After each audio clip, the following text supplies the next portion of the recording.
The opposite of war is not peace. Healing Trauma in the Iliad and in Orthodox Tradition. Originally published in 2013 in the Road to Emmaus Journal.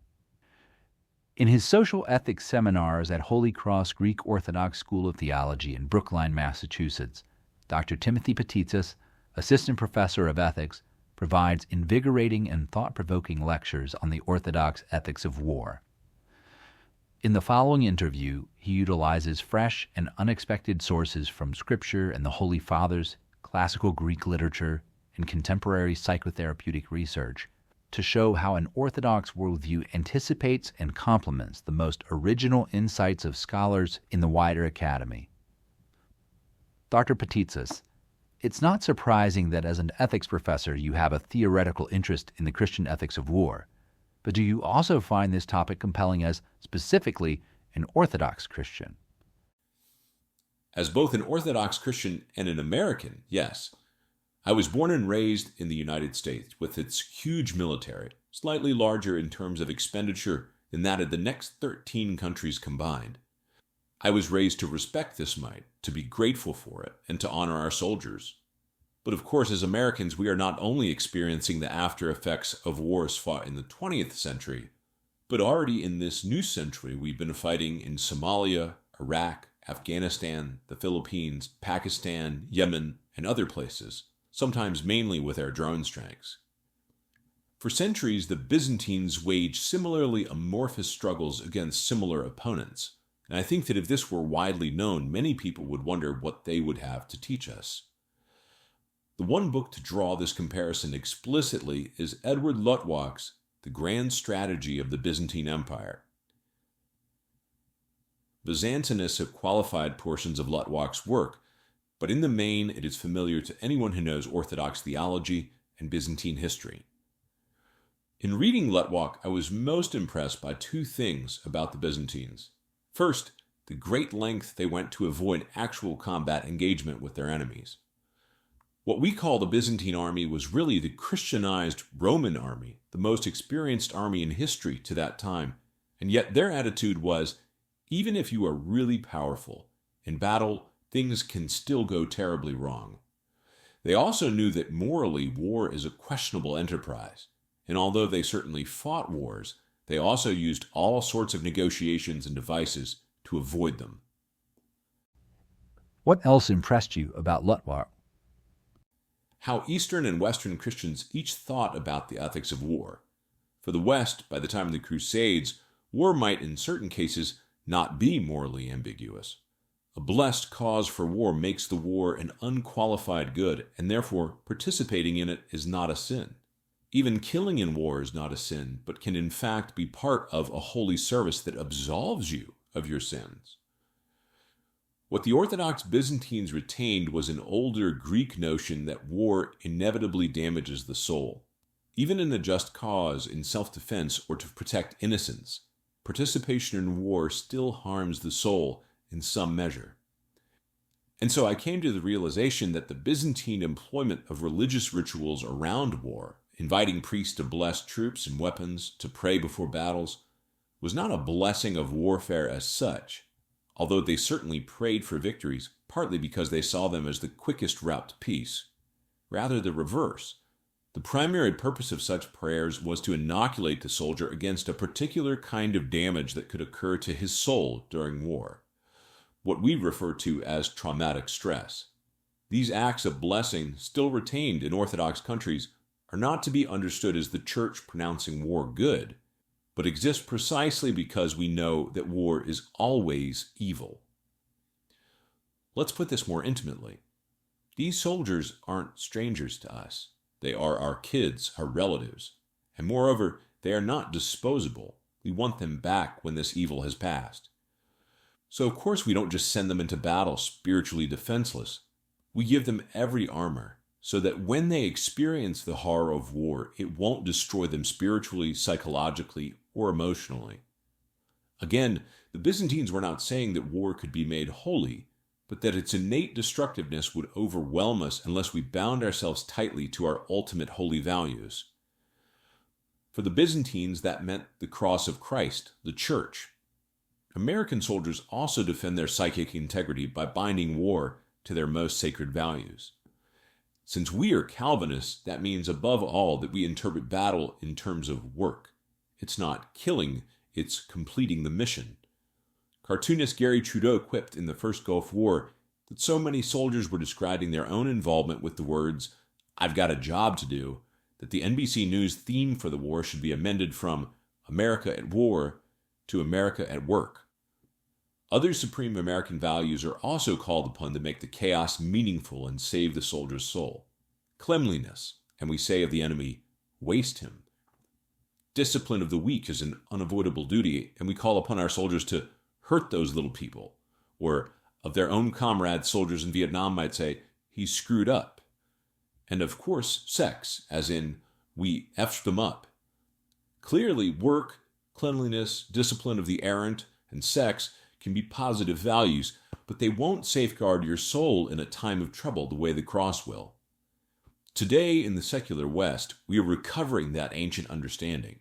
For every war America has fought for which we had data, we've sustained far more psychological casualties than physical casualties.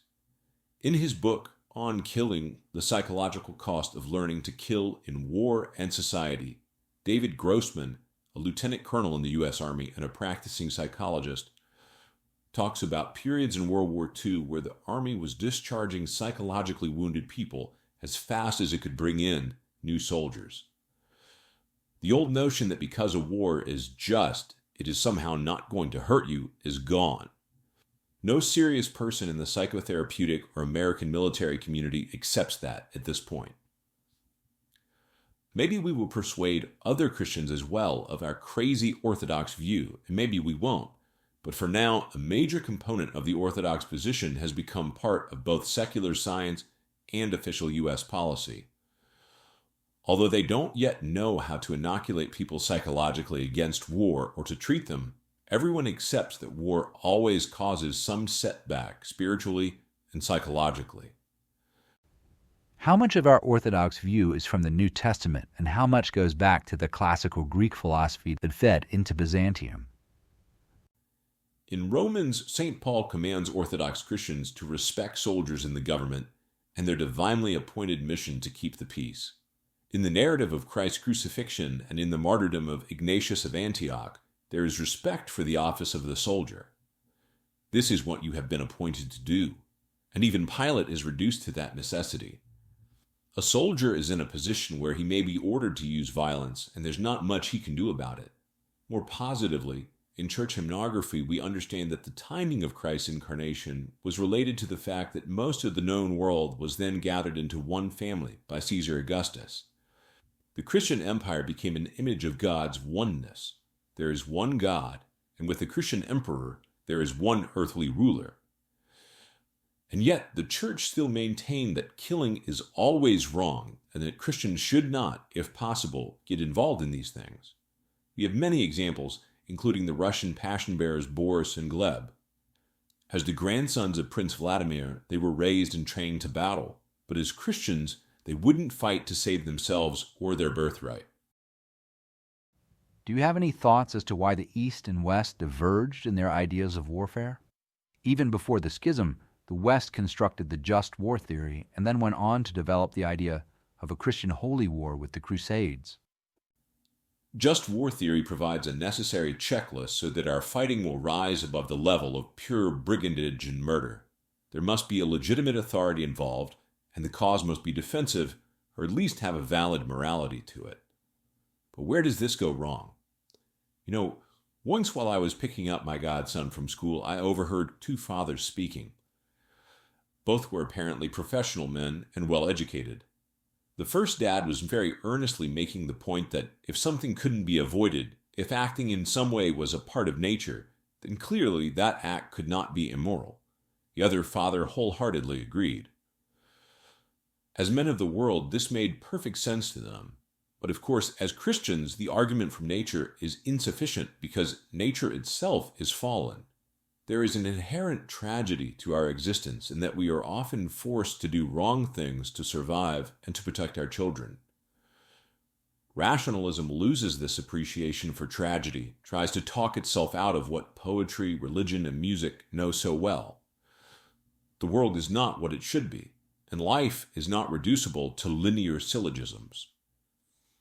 Ethicists have a concept known as moral luck, that sometimes we are blamable for our action or character, even though we were powerless to act or be otherwise due to bad circumstance.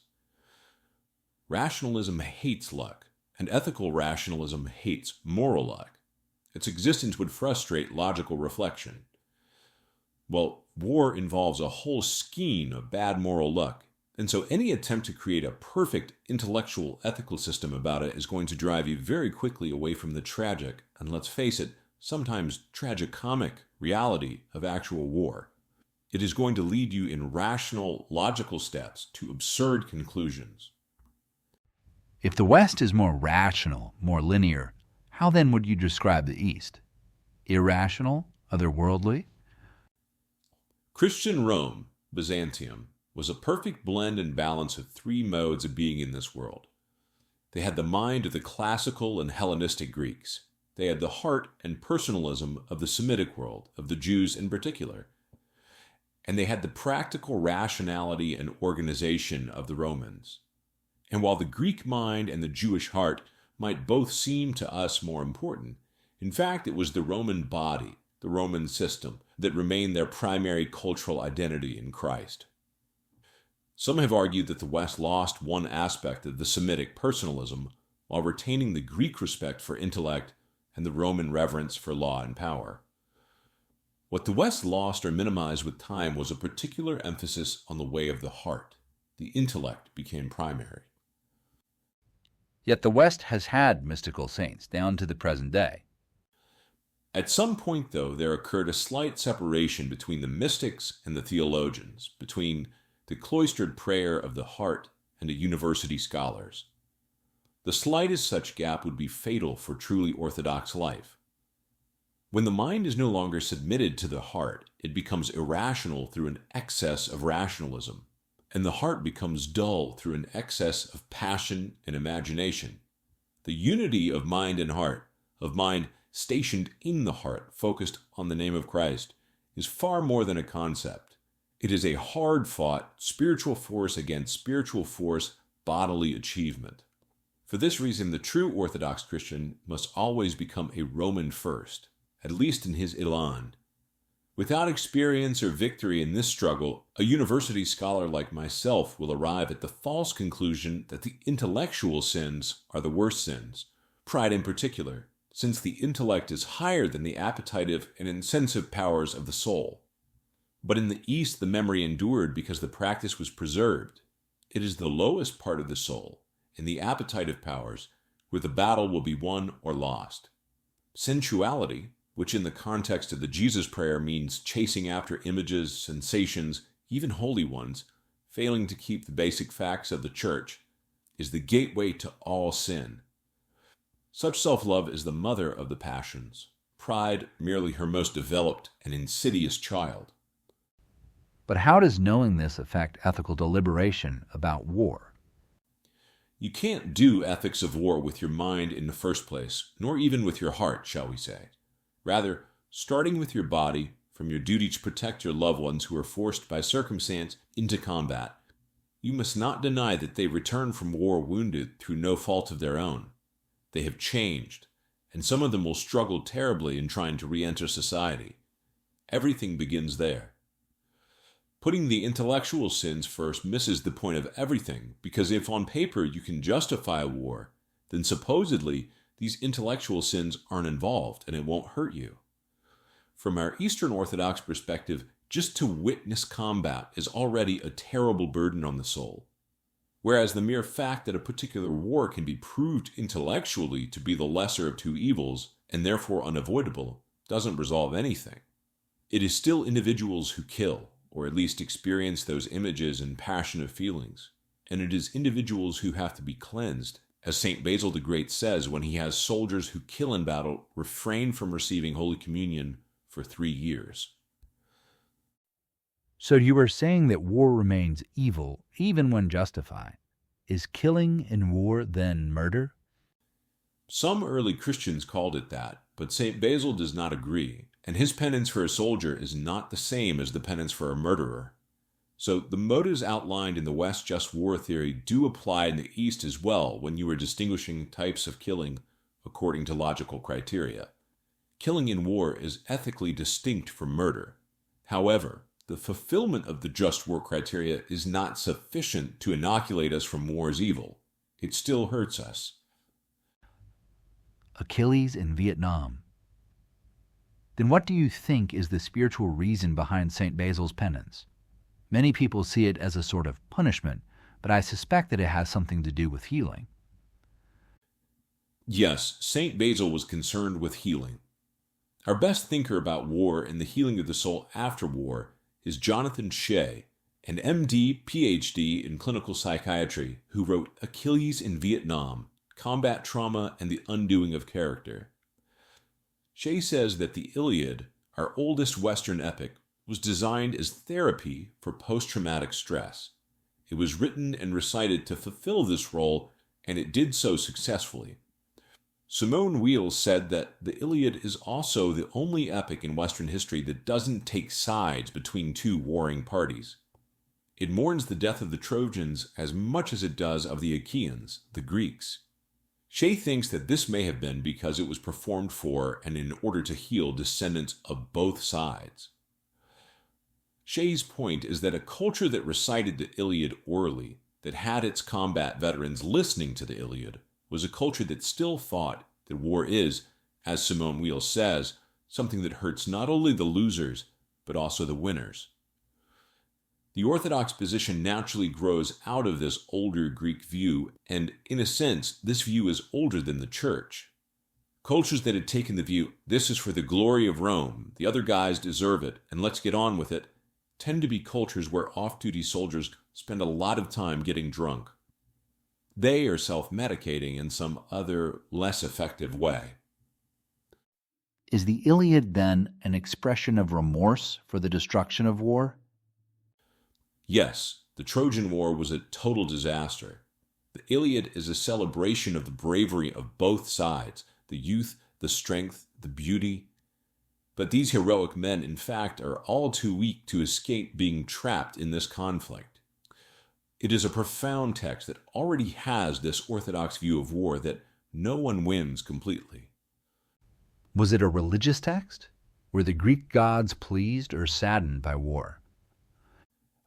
Fascinatingly, the entirety of the Iliad occurs within a space marked by two profound desecrations of the classical liturgical program, of the religious belief and observance of the Trojan and Achaean peoples. As it opens, Agamemnon, one of the Greek commanders, has offended Apollo's priest by taking a priest's daughter as his concubine. As a result, plague has struck the camp. When the seers divine that Agamemnon must give the woman back, he grudgingly does so, but instead takes Achilles' war prize, a maiden named Briseis, whom Achilles loves. Achilles then withdraws from battle, and without him the Greeks begin to lose, until his friend Patroclus puts on Achilles' armor and goes into battle pretending to be Achilles. When Patroclus is killed, Achilles begins to suffer a complete breakdown, spiritually and mentally. He becomes a monster. Where before he had always shown compassion to enemy prisoners, now there is no stopping him. He's just a murderer. His murderous thirst for revenge is not slated until he kills the Trojan hero Hector and desecrates his corpse, and then himself is killed. While Agamemnon's sacrilege opens the Iliad, Odysseus' sacrilege ends the Trojan War itself. In fact, Odysseus ends not only the war, but the heroic age itself, because he is so very human and because he intentionally subverts the ancient liturgy. In his case, not out of passion, but almost as an act of moral superiority over the capriciousness of the gods, who have caused the war to drag on for a decade. So he devises the Trojan horse, a deceptive liturgical offering. But because the sacral order is thus violated and Troy destroyed, Odysseus is punished. Nevertheless, this also says something good about Odysseus, because although that old heroic world was somehow superhuman, it was also therefore subhuman. The heroes were demigods, comic book characters of superhuman strength and virtue and manliness. Odysseus isn't. He's just a man who wants to get back to his wife, and by his action he brings the ancient world to its end. He is really our first modern, the first European. His superpower is devotion to home and his amazing cleverness. Odysseus is a precursor of Christ, who also subverted the liturgy of his people. When Christ was mistaken for a mere man and crucified, he is hidden in plain view on the wood of the cross, just as Odysseus is hidden within it. They are both subverting liturgy. Indeed, the chief priest was entirely unaware that his sentencing of Christ was the liturgical act for which he had been appointed, with the aim of making peace. If you take the Greek gods as demons, or as simpler, more childlike versions of the demons, then both heroes have tricked the demons. This idea of Christ hidden and tricking the devils was told to me by Father Maximus here at the seminary. Nevertheless, there was something brave in what Odysseus did. He and his men could have been discovered inside the Trojan horse and wiped out. So in a sense they are dying. They are part of a sacrificial object. It's a liturgical death. Of course, we don't depict the story like this. We depict them as clever guys. But theirs was a culture saturated in ritual. They knew what they were doing. They were both desperate and willing to be damned, not just physically, but spiritually, because they had to end the damned, horrible thing that is war. How does Shea take all this? Like you, is he a fan of Odysseus? Yes. Shea's first book is Achilles in Vietnam. His second book is Odysseus in America, Combat Trauma and the Trials of Homecoming. In his first book, Shea's empathy and focus are with Achilles himself, and in the process, Shea gives us this amazing corroboration of the Orthodox view that war may sometimes be the lesser of two evils, but it still remains evil and it is harmful to our souls. There was a strain of work before Shea that pointed in this direction. S.L.A. Marshall, a U.S. Army historian, after World War II organized interviews with thousands of American soldiers who had been on the front lines, actual infantry who were doing the fighting in Europe and the Pacific. I can hardly believe that this is true, but he and his team found that about 85% of trained soldiers would either not fire their weapons in combat, or, if they did fire, would fire high or wide. Other historians subsequently found this to be true not only for World War II for the Americans, but for the other side and for any other war for which we have evidence. It also seems that reluctance to kill was well known to non-commissioned officers from the time of the Roman armies until now.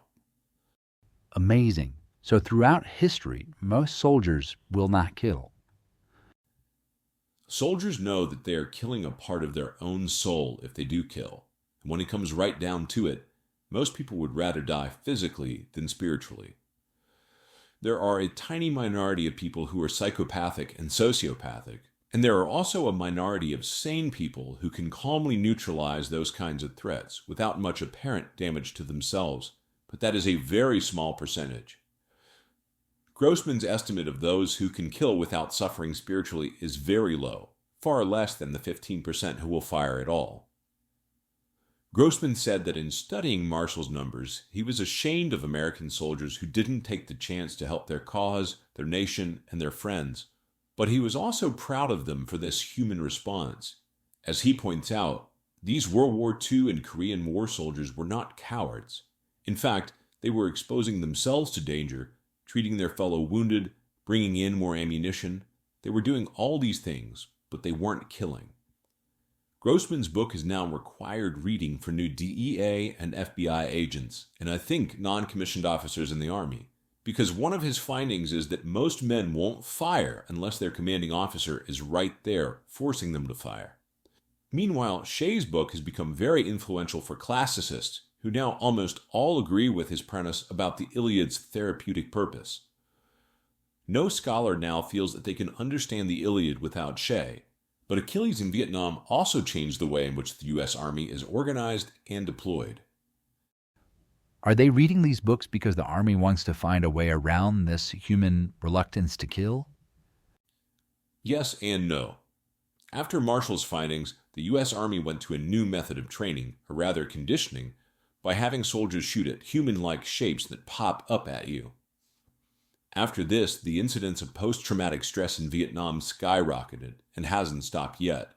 But many of the changes in Army practice adopted from Shea are done in order to lessen the psychological burden of war. It has this positive therapeutic side as well.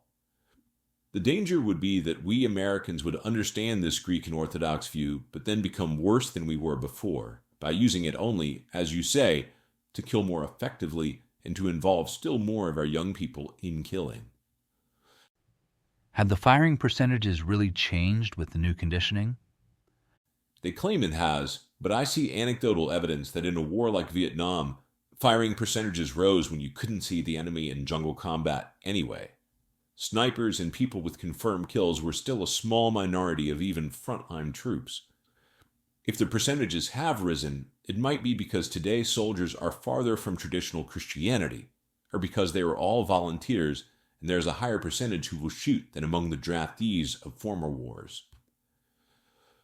Grossman also thinks that videos and computer games work exactly the way Army conditioning does. He says that we are conditioning our young to kill, but without any of the social controls the Army has in place. Conditioning that makes people more apt to kill will only deepen the psychological trauma and impact society as a whole, as we are seeing ever more clearly. But I am not sure if this is the case or not.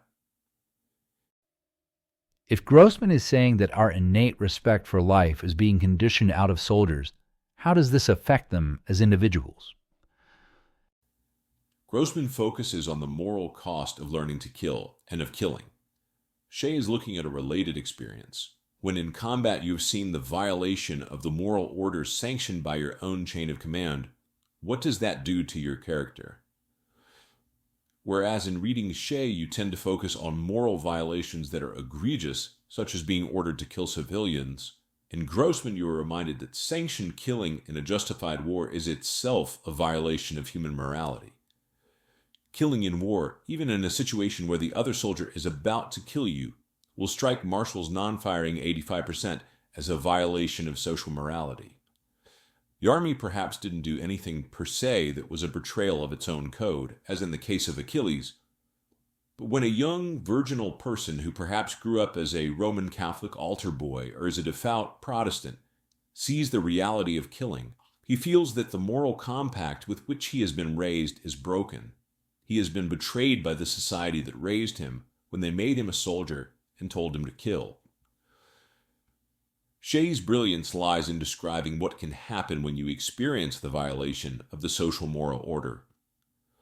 A chain of events can be unleashed in your soul that culminates in post-traumatic stress. What happens, says Shea, is that you may undergo a progressive shrinking of the sphere of your concern for others, until the circle includes no one, not even yourself. What would that look like? How would a person act and feel whose moral concern extended not even to himself? Shea describes a phenomenon in war known as berserking, in which a soldier undertakes desperately heroic actions, but without regard really for his cause or even the safety of his brother soldiers. At that point, the trauma victim has moved outside of human social relating. He is one part animal, one part God, and feels himself such, as he exposes himself to danger, even if it compromises the mission. This is the state to which Achilles fell when his moral order began to unravel through his commander's betrayal of what was right. Shea says that true trauma always starts with the feeling that the moral order has been betrayed. It's not merely the carnage or the killing that harms us. To begin with, the soldier will experience the shrinking of his moral horizon in positive terms. He would do anything for his brothers, those in his own unit. He is fighting for his buddy. He does not recognize that his deepening attachment to them may be a sign that his attachment to the rest of humanity, including his enemy, has weakened. But when this inner circle is violated, that is, when the hell of war results in one of them, particularly a best buddy, dying, then the sphere of moral concern can become quite narrow indeed. The person may eventually lose all interpersonal connection, which ends in the berserk state, during which a traumatized person destroys everything around him in a godlike rage. In Achilles' case, he first withdraws from the army of the Greeks, although he's still attached to his company and to his friend Patroclus. When Patroclus is killed in the mix-up, then Achilles' field of concern shrinks even more. Prior to these events, Achilles would defend or at least show compassion to the prisoners he took, but he now just slays them, 10 or 12 at a time, trying to placate this berserk state. This berserking is a kind of ecstasy, or rather its paradox reversal. It is not communion with all men and with all things, but the final death of communion. It is, we Orthodox would recognize at once, the very opposite of that which saves us, communion with God and others in liturgy. Shea doesn't use the word liturgy, of course, but he does show how this totalizing experience leads to a cutting of communion and the unraveling of character. War for the berserker has become an anti-liturgy, and of course, many soldiers experience this in some lesser degree. As in liturgy, all 5 senses are fully employed. A kind of divinization is experienced. A letting go of earthly attachment occurs. There is a ritual of bloodletting, but the berserker undergoes all of it in the service of annihilation of the self and the other. How has the army used these realizations in a good way to inoculate soldiers from this excommunication? I'm glad you called it that. Now you know why the Church excommunicates the soldier who is killed in combat or even experienced close combat. She is not punishing, but rather staunching the wound. She is not imposing a limit on communion, but by saying that the ban from the Eucharist will last 3 years, she is limiting the extent of the excommunication. The Church bans the soldier from the chalice, particularly in these kind of extreme cases, temporarily, because the traumatized soldier himself will be tempted to make the ban permanent.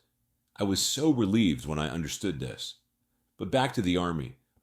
Post-Shea, soldiers are rotated into and out of combat as part of the same unit they train with and will debrief with afterwards. In Vietnam, we actually rotated soldiers individually. The cutting of communion and of combat brotherhood was built in. It was a system custom-made to produce deep combat trauma. More still could be done. For Shea, our major remaining mistake is the speed with which the bodies of dead soldiers are vanished out of the combat theater. Grieving for brother soldiers must be more prolonged and more physical if we are to heal properly.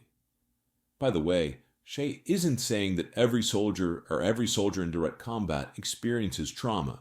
It depends on factors that can't be predicted. But he is saying that when trauma occurs, it occurs in these specific stages. Almost always, the person first feels that something immoral is going on, and then comes this progressive shrinking of the social horizon.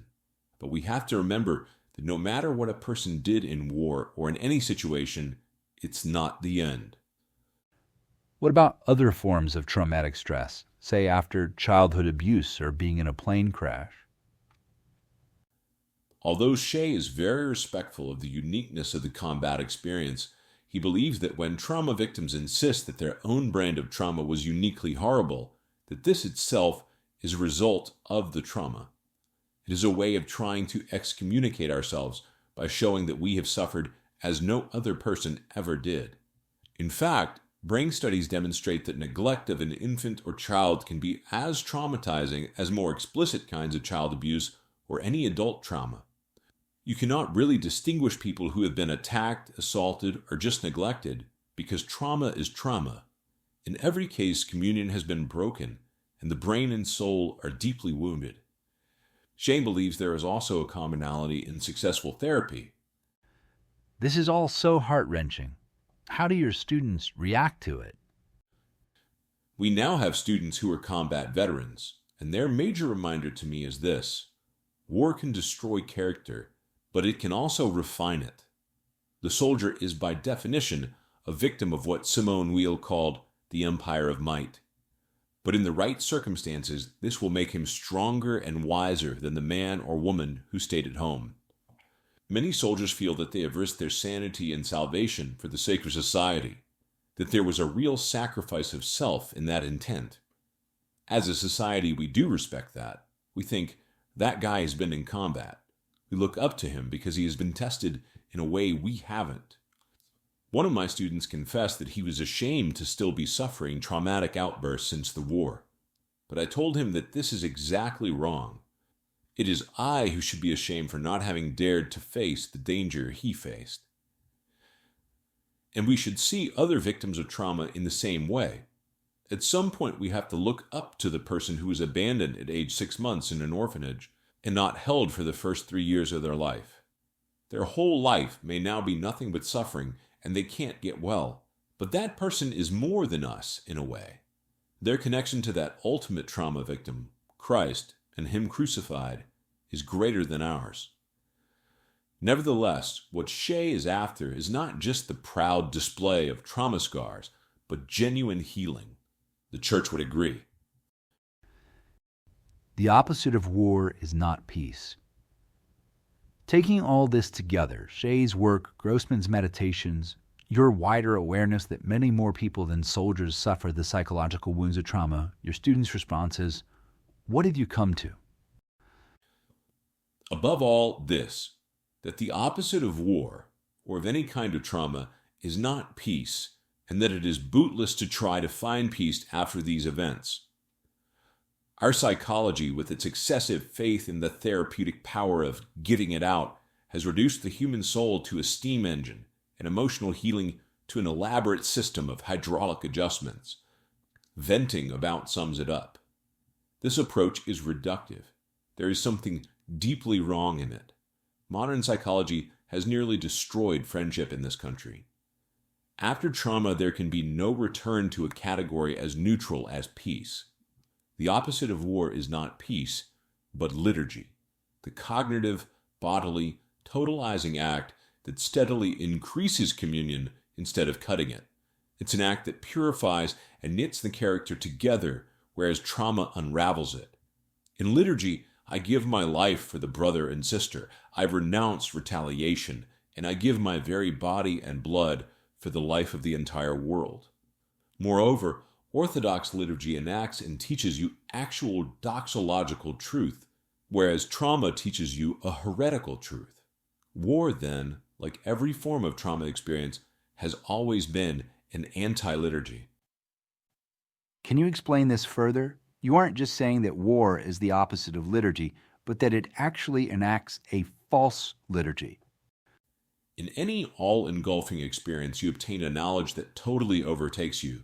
But when it goes wrong, as in trauma, other effects are added, including the cutting of communion, the unraveling of character, and the learning of a heretical truth. The heresy of war is that A, my brother is not my life, but rather the opposite of my life, and B, that God is not all-powerful, or at least will not exercise that power in a loving way in my case. Now, does my awareness that this is a lie mean that I myself wouldn't fight to protect my own? I would, but because I also know that ultimately it is not my enemy, but other dark powers behind his actions, I would recognize this fighting as, in part, misdirected. And moreover, even in a fallen world, the enactment of these heretical truths is a deep tragedy. Another example is how these characteristics apply to sexual sin. Let's say that you are having a sexual event outside of marriage. It's still cognition, knowing the person, as Scripture says. It's still totalizing. But even at the moment it's supposed to be the most intimate and ultimate experience, sexually immoral acts in reality flip and become the cutting of communion. This is why sexual addictions unravel our character, whereas sex within marriage helps us to knit it together. Sex outside of marriage teaches us a kind of heretical truth, especially about, the goodness of sex itself. Because people are left with these awful aftershocks of shame about their bodies and their desires. Everything is inverted. Healing a trauma. The point is that what we've learned as trauma victims in any of these traumatic experiences isn't completely true, because there is a truth transmitted to us in the moment of trauma that is a heresy. Trauma is practically the ultimate teacher. Few other experiences so powerfully form our view of the world, and yet what it teaches is mostly lies. To be sure, it has a part of the truth, though, so the issue isn't to erase it, because that would be going too far in the other direction. But the trauma victim is driven towards a point where their only communion, in a way, is with that false knowledge, that lie. It's a kind of reverse gnosis. So what we are saying applies not only to traumatized victims of war, but to any trauma sufferers, or all of the trauma that you or I may have experienced in our lives. We can't expect the world to be the church, but the point is that there is an awful lot for the church to work with, and with trauma there is a whole fresh array of evidence around which to reflect theologically. We say often among ourselves that to have Orthodox theology is to have a cheat sheet, to have all of the answers already, because everything in life can be explained so much better. When we experience trauma, our very being is thrust from being to non-being, and this is hell. But Christ's liturgy can absorb any amount of chaos back into being. Freud, the mind, and the heart. Is what Shea says about healing trauma applicable to the more general practice of psychotherapy and our wider social problems? To be frank, I think that we don't have much of a psychotherapy in the modern West, and that we will never get one until we master trauma. These same principles of healing have to be used in every psychotherapeutic situation. My mentor, the city planner Jane Jacobs, said that the clues to what problems are piling up unsolved and will destroy a society are always to be found in the sufferings of the poor. Mother Teresa thought caring for the poorest of the poor, including especially the unborn, was the gateway to social peace. Muhammad Yunus thought that lending to the very poorest was the only hope for real development.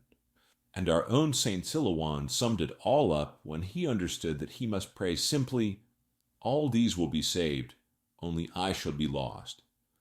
To me, the witness of the 20th century is unanimous. We will find all our answers in sacrificing for the least of these, my brethren. Well, the poorest, the weakest, the most vulnerable person psychologically is the sufferer with PTSD. Not only are they utterly excommunicated, but all of their human energies are recruited to the fundamental task of deepening and preserving that excommunication. You can't threaten this person with hell. They already live there, and they will fight with their last breath to remain there. Shea is finding ways to recommune these ultimately vulnerable people. The older psychotherapeutic techniques of exposure, self-revelation, and self-analysis only dug them further in. Out with Freud? Freud is the death of the West, a statement which I promise to qualify. What he kills, together with Darwin, Marx, Nietzsche, and others, is the Greek-Roman West of modernism. He is part of that cohort of thinkers who deploy rationalist scientism to deconstruct rationalism itself. And this is only possible because the West, in fact, had become too Greek and insufficiently Jewish. When it focused on the intellectual sins over the sensual sins, it privileged the mind over the heart, an intellectually interesting category like human nature over the mystery of the actual human person. And without the heart and personal communion, the mind cannot preserve the basic presuppositions of its own rationality. As we know, all of this is driving the modernist West in a number of contradictory directions. Religious fundamentalism, nihilism, three blind mice scientism, and most especially political messianism. But Freud and the others could also be taken in this positive way, as signposts that without the way of the heart, the other ways of science and of engineering, the Greek and the Roman, are adrift, rudderless. Through his idea of the unconscious, Freud gives you back something like the Jewish heart, the non-rational motivation for human action. However, Freud doesn't place the mind in the heart, as does Orthodoxy. Rather, he just tries to drag the heart into the mind, which is what much modern therapy does. And this is what Shea found. The intellectual retelling of traumatic experiences for his veterans led to an epidemic of suicides among his patients. That mentalist approach is always bad, but the trauma sufferers are your poor, your canaries in the coal mine. They are our clue as to why modern psychotherapy is so flawed. The trauma sufferer himself or herself seems at first to agree with the conventional approach. They imagine that through something like cognitive talk therapy, they will be able to weep, cry, get it out, purge it all away. But Shea found that for trauma, it doesn't work this way. Although on the surface, the therapist might think, wow, he really opened up to me today. The problem seems to be that this talk therapy is only cognitive in a weak sense. It's just brain. It isn't yet a restoration of communion. As I said, initially, Shea and his co-workers tried the reflective listening approach, but they found it went horribly wrong.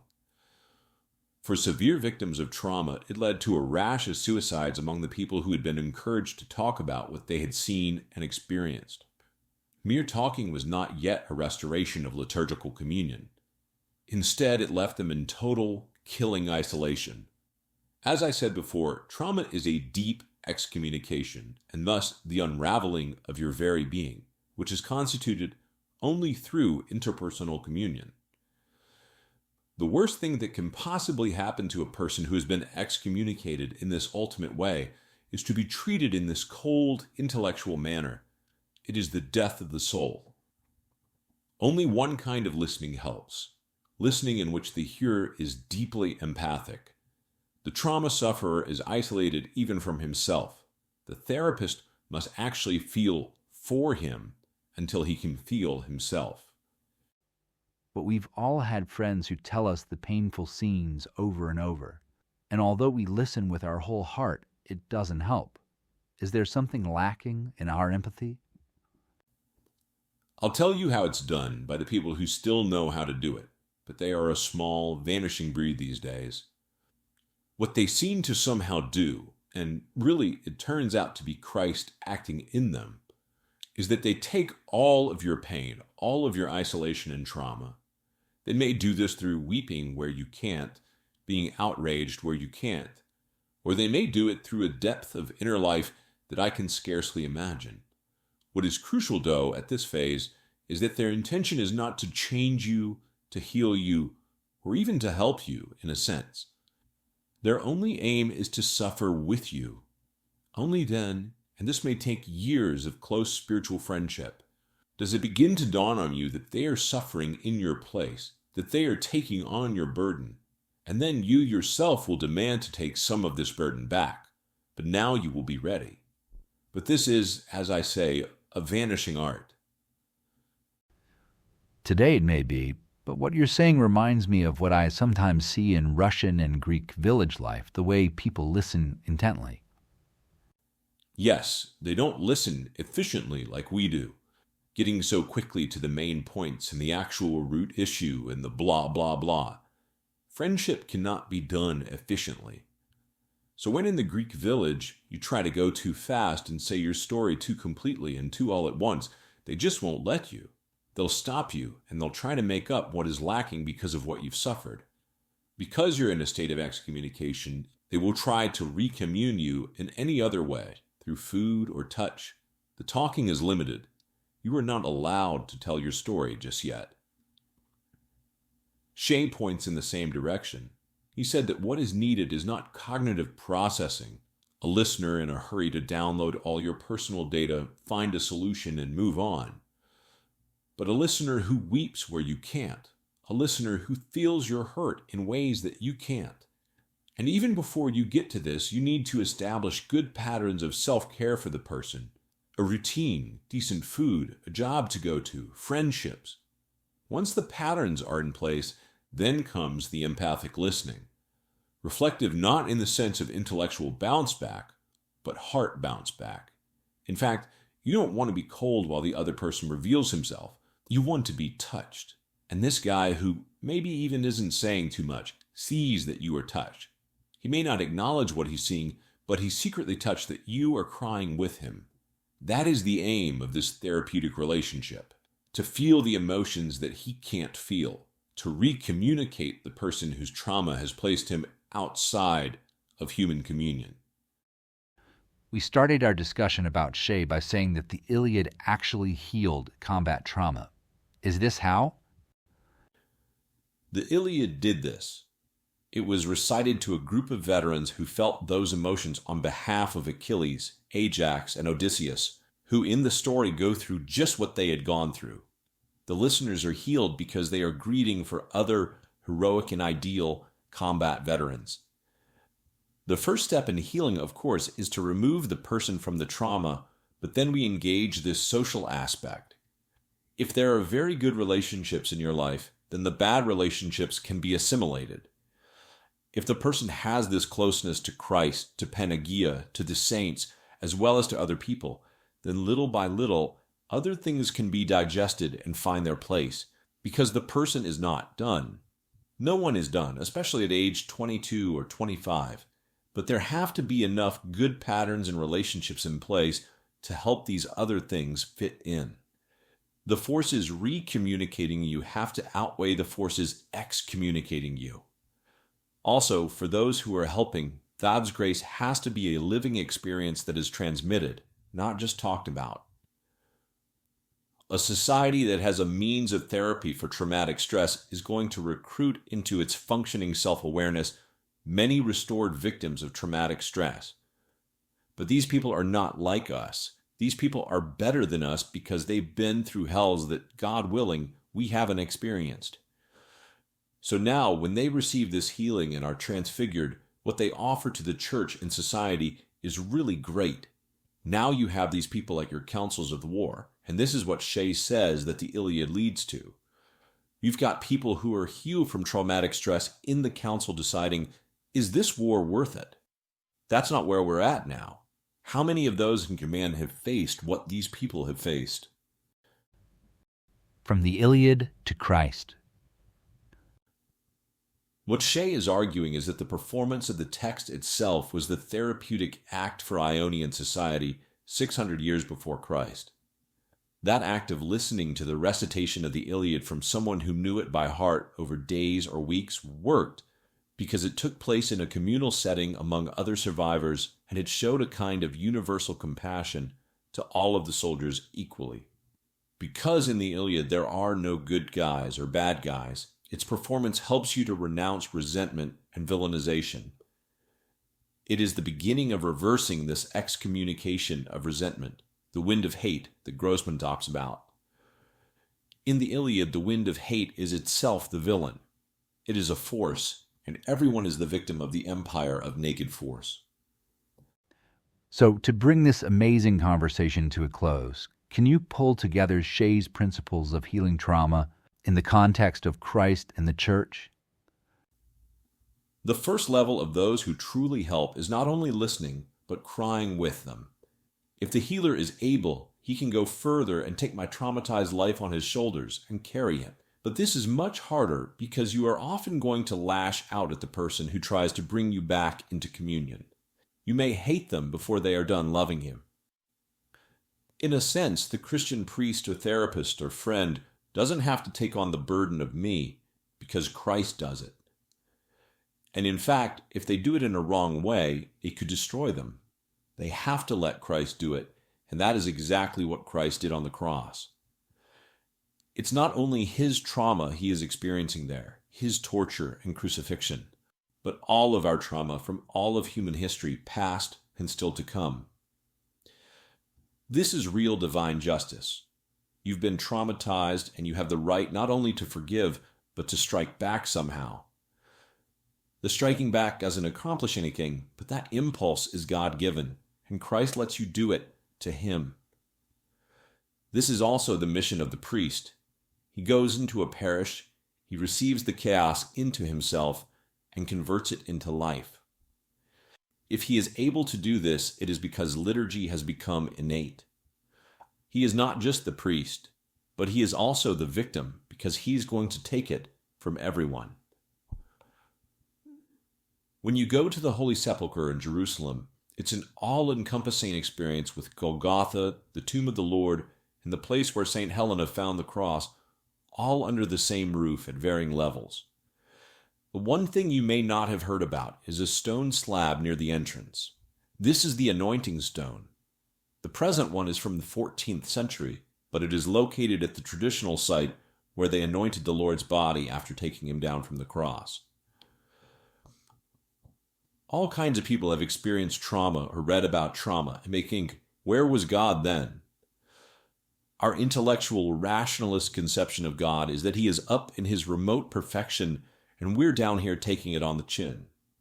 But when you see that anointing stone, it is a visceral experience. If you are a trauma sufferer yourself, you may feel, as Shea says, the overwhelming urge to weep, cry, vomit. Christ as the ultimate trauma victim.